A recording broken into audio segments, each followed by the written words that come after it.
মাছ, কাঁকরোল আর আলু।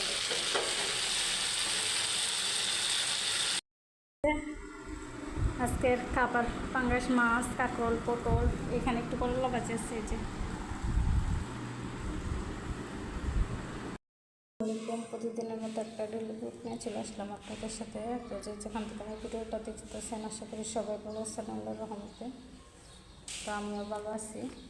তো ওদিনকার বাজার থেকে কাঁকরোল নিয়ে আসছিলাম সবগুলো। দেখেন কী অবস্থা হয়েছে সবগুলোর তরকারি। কম তরকারি নিয়ে আসলে বারবার বাজারে যেতে হয়, আর একবারে তরকারি নিয়ে আসলে এই যে তার অবস্থা দেখেন কী অবস্থা হয়ে গেছে।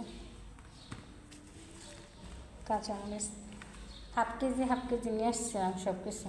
তো এগুলোর অবস্থা কতটা খারাপ হয়ে গেছে দেখছেন। তো এগুলো ভাবতেছে এখন,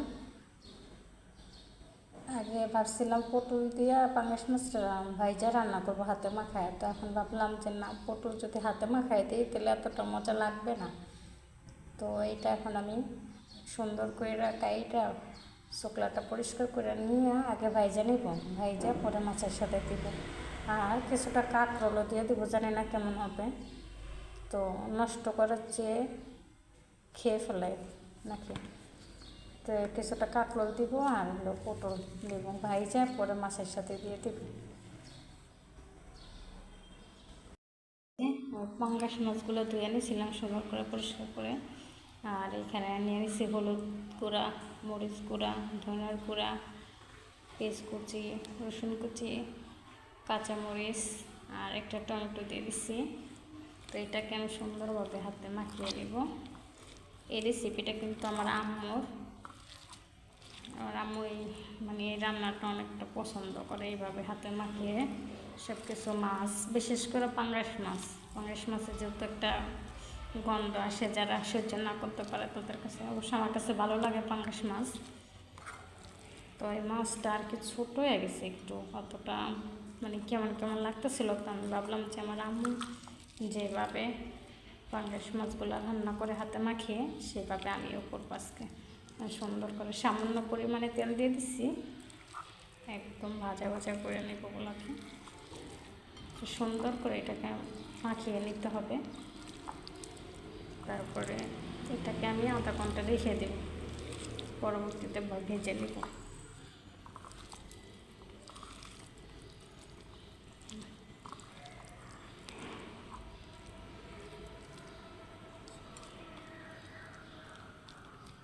তো সুন্দরভাবে এইভাবে মেখে নিচ্ছি, এটাকে আমি রেখে দেবো এখন আধা ঘন্টা 20 মিনিটের জন্য।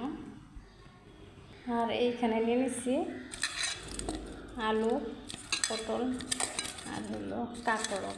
এটাকেও আমি মরিচের গুঁড়া লবণ দিয়ে মেখে নেব। এটা আগে ভেজে তার পরবর্তীতে পাঙ্গাস মাছগুলো ভেজে নেব। এগুলো মাছের সাথে দিব, যেহেতু ওগুলো আগে ভেজে নেব।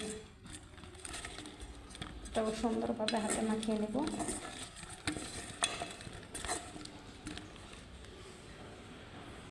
আমি কাঁকরোলগুলো দিয়ে দিচ্ছি, আলু পটল সব মিক্স করে ভাজার জন্য দিয়ে দিচ্ছি। এগুলোকে ভেজে নিয়ে পরবর্তীতে মাছটা এর সাথে দিয়ে দেব। তো এইভাবে রান্না করলে ইনশাল্লাহ গন্ধটা আসবে না।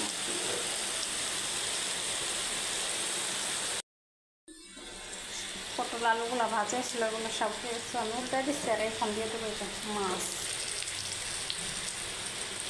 এইভাবে আপনারা রান্না করে দেখতে পারেন। প্রথমবার আমার হাতে রেসিপি ট্রাই করতেছি। তো আমার মতো স্বাদ আসবে না, তারপরও যতটুকু আসে।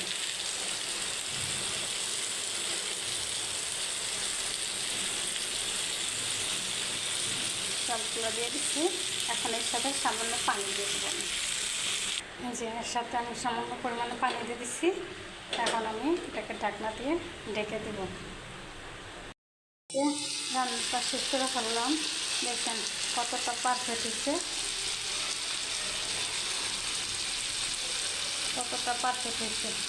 একদম ভাজা হয়ে গেছে।